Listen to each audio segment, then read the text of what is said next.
called me skinny when I wasn't.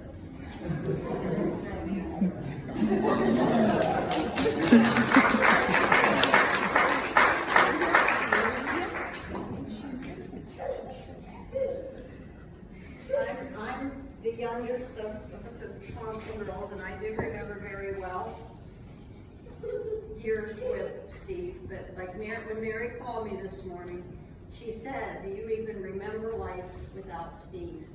And I started thinking, no, I don't. He was, and I said to her, he was the brother I never had. And several stories are reeling in my mind. One is when we moved to the house we're living in Sebring. Mary and Steve came over, and he said, "Lee, what do you think about your new house?" And she would have been 5 years old. She said, "I love it, Uncle Steve, but it doesn't have a willow tree," because we had a huge willow at our old house. And I don't think it was even a week later, here comes Steve Turner with a little willow tree and said, "Here you go."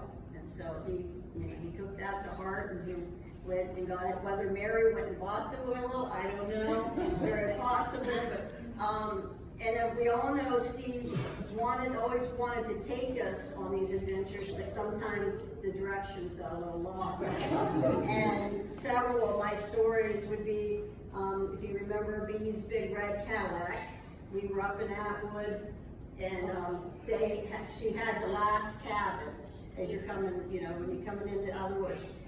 I don't know how many of us there were, but we were lost. And when we turned and saw that big red Cadillac, Steve threw up his arms and says, "I just couldn't kiss that car," because he finally had brought us into safety.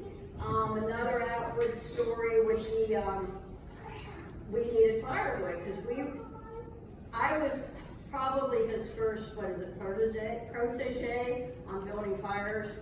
And Firebug, I was, and Firebug, I still am, but we were going to build a council fire, and that requires a lot of wood. Well, this guy wasn't up to it. He didn't want to go look at it. We got in his old pickup truck, and we went up the service road, just Steve and I, and we had a whole truckload of fire, and we built that service, or that council fire, best fire I've ever seen in my life.